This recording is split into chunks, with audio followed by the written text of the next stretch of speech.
Hi everyone. Today we have a second year PME students with us. So these students going to have a deep discussion on real life case study on the topic called Macroshock and Microshock. So let's move on to the topic now. Okay, hi everyone. Let's start the case study discussion. But before we have started the discussion, just do brief introduction about yourself, and then we move on to the topic. Hello everyone, I am Gashi from second year Biomedical. Hello everyone, I am Rashmi from second year Biomedical Institute. Hello everyone, I am Divya from second year Biomedical. Hello everyone, I am Rashmi from second year Biomedical Engineering. Yes, yes. Now we move on to the topic. What is the topic of today? Macroshock and Microshock. Yes. Now we are going to have a discussion on real life case study for the topic on Macroshock and Microshock. Then we will start now. So hello everyone, today we are going to discuss about the real life case study on Macroshock and Microshock. By the basic of its incidents like COVID-19 of its pandemic and 2020 of its party service. These both are interconnected by their effects these economics and its individuals. So macroshocks will be refers to its entire countries or the systems will be suffers. So microshocks will be refers to it will be suffers from its individual like its income and their healthcare. Let me start with a real life example.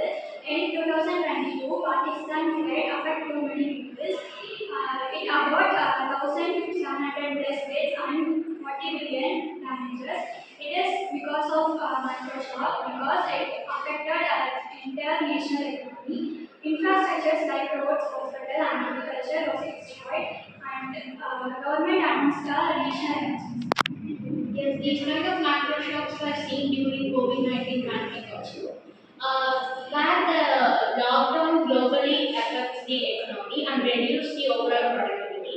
Study shows that macro shocks reduce the overall happiness and economic stability over the countries. So according to the 2024 business statistics, countries like Nigeria has been under severe macro shock such as flood and cyclone and even COVID-19 demand, and it resulted in the nation's debt as well as the slowing process of the country's economic growth. So we understand that it will affect the GDP, infrastructure, employment, and also the government international interventions, and also the long-term consequences. So let's see move to microshocks and how macroshocks will be affect the individual. During the Fed, individuals lost their home, their drinking water access, and during the Fed, individuals lost their home, livelihood, and their access to drinking water. This is microshock because it directly affects their daily life and security. Exactly, in Malawi, after microshocks like cyclones and inflation, people are affected by increasing poverty, food insecurity, and health issues. This is the micro consequence of microshock.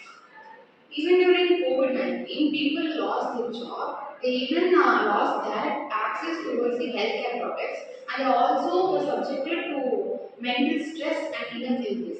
These are all basically due to the microshocks, which are personal impacts, which are caused by the macroshocks. So good point. So macroshocks will be big event, and microshocks will be individual sufferings.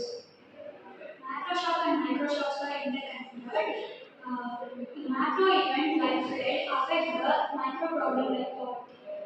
Yes, the macro shocks first the micro condition of the people, and also it is mostly affected by the vulnerable population.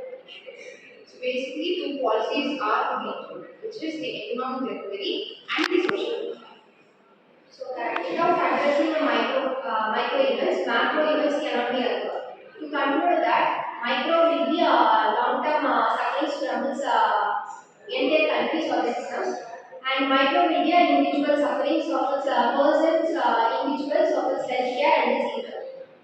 So we take this real life example like it's COVID-19 pandemic and 2020 Pakistan case. I conclude that we can include better policy management and its disaster management and also so stronger healthcare system. Now, students, they have discussed very nicely about what is meant by macro shock and micro shock, the real life example. So, as all we know that technically the shock is something different, right? So, it is kind of a electrical shock. But here in today's discussion, apart from the technical stuff, we have discussed the normal general topic on how the different threatening systems or the disaster managements will highly influence the economic as well as individual. That is what today topic that we have discussed clearly difference between microshock and macro shock, and what is the impact of each shock as a individually and also global economically. So I think you might have a clear understand about now detailing what is meant by macro shock and micro shock. I hope so you like this video. Thank you very much.